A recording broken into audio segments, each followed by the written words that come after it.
Hey there, everybody. Welcome back. I'm Dr. Corey Stern, and this is the Take Control of Your Health channel, where I am fully committed, I would say obsessively committed, to helping people learn about how they can stay safe and healthy in this world that we're living in, where a lot of bad guys want to steal your health and make you sicker, weaker, and stupider.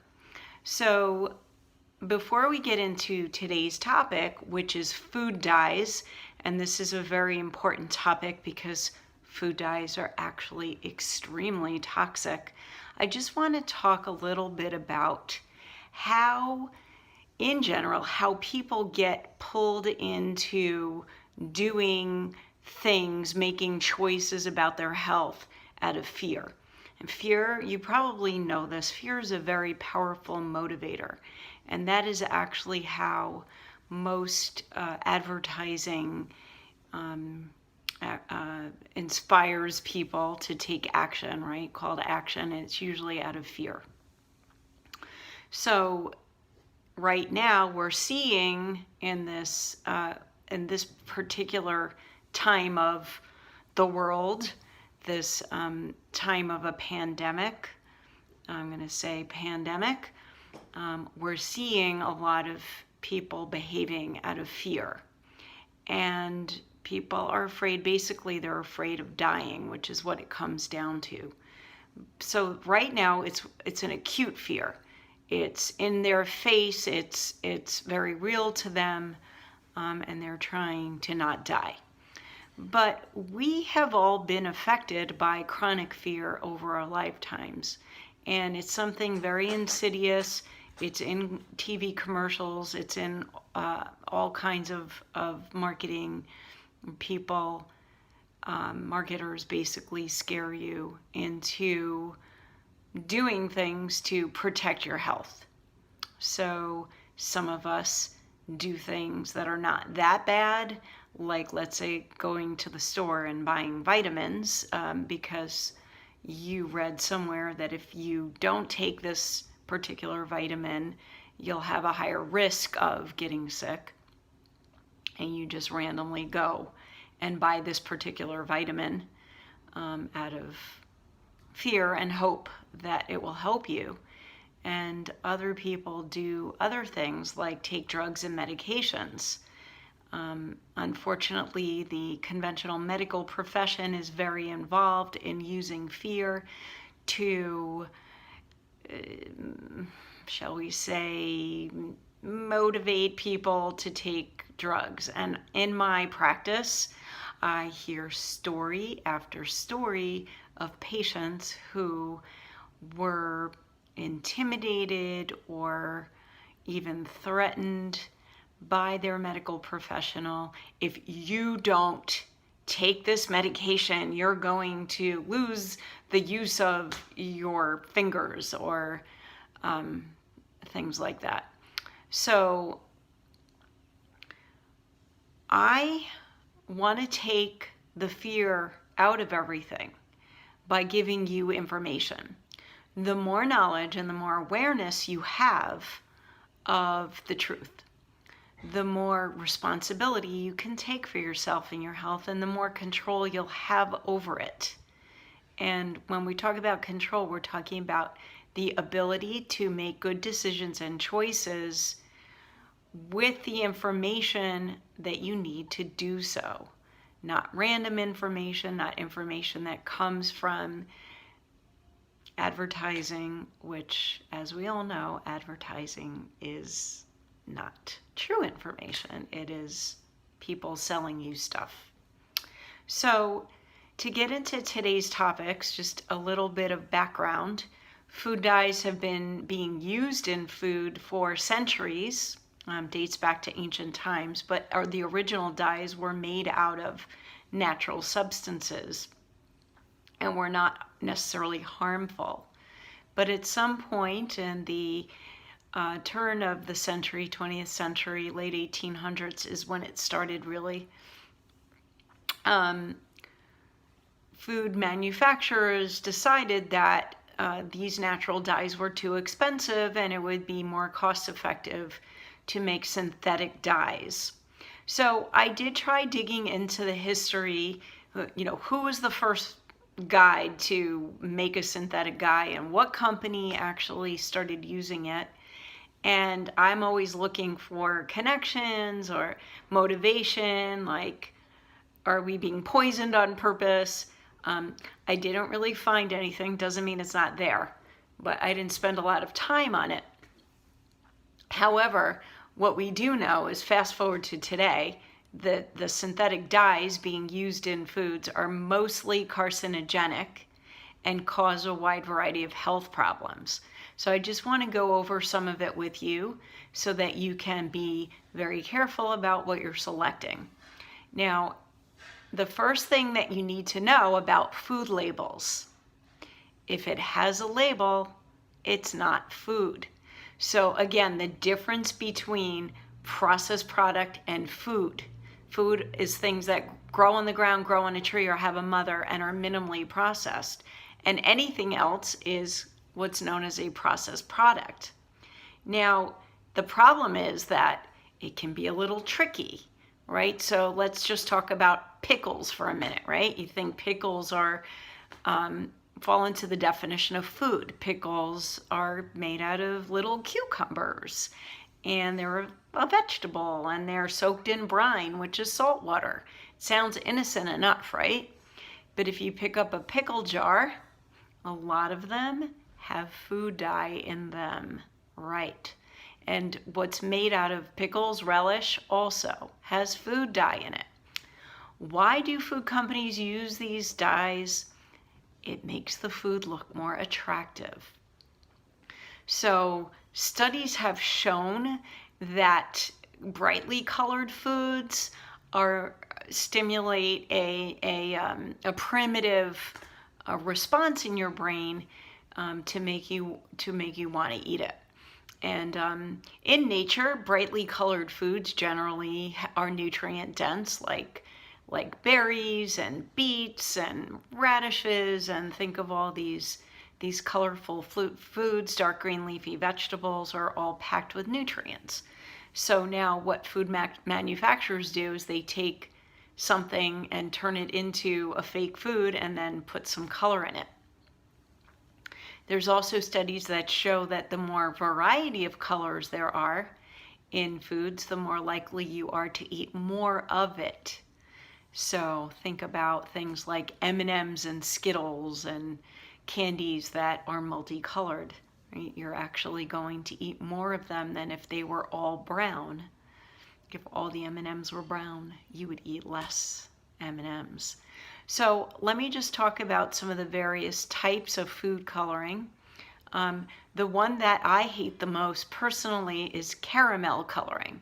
So caramel sounds like, again, it sounds something innocent because you know that there's such a thing as caramel candy, and what we're talking about with the food coloring is not candy, it's toxic food coloring. And it is in dark colored sodas. I don't know that there's any dark colored sodas that don't have caramel coloring in them. So your Pepsis and your Cokes and your Dr. Pepper and root beer, all those dark colored sodas have caramel coloring. The problem with caramel coloring is that the way that they make it, the process that they use, and they use ammonia to make it. There are various types of all of these colors, but the one that's most widely used is made with ammonia, and the ammonia actually causes a cancer-causing substance to form in the caramel coloring. Okay, so we're talking about soda, and we're talking about, I have a list here because I don't want to forget anything. Oh, pancake syrup. Your Aunt Jemima, your Log Cabin, your Mrs. Butterworth, those are all basically corn syrup or high fructose corn syrup with caramel coloring and artificial maple flavoring. I have found, sadly, that many people do not realize that those are not maple syrup. Maple syrup comes from a tree. Maple syrup is considered a food. It actually has nutrition in it. I'm not saying to drink a jar of it, but it does have some nutrients in it. Whereas these fake pancake syrups are really, really toxic. And so many people eat them without thinking about it. We also have, believe it or not, dark colored breads like pumpernickel have caramel coloring in them. Soy sauce, drinks, bottled coffee drinks, anything basically that's brown or dark brown, some salad dressing, some soup, some cereal, instant oatmeal, which you shouldn't be eating anyway. Some popcorn, like the popcorn that's sweet, like caramel popcorn, has caramel coloring in it. Bottled protein drinks, some protein bars, gravies, beef jerky, and then I mentioned salad dressings like brown ones like balsamic vinaigrette, which you think of as being maybe a healthier version. So basically the bottom line is I can't isolate brands for you, but you need to read labels. You need to find, basically if you look for organic versions of these things, you're going to not find the caramel coloring in them. And I just want to say that I looked up the ingredients of Diet Pepsi, and I kind of knew this, but I was horrified all over again by seeing that the ingredients in Diet Pepsi is seltzer, aspartame, which we're going to do a whole show on aspartame, which is equal, right? And then caramel coloring and some phosphate, all toxic, all cancer causing, and geez, there was a time when I used to drink that. I can't even believe that. I can't even imagine that I ever did that. And it's addictive, of course. It has, caffeine in it. It's addictive.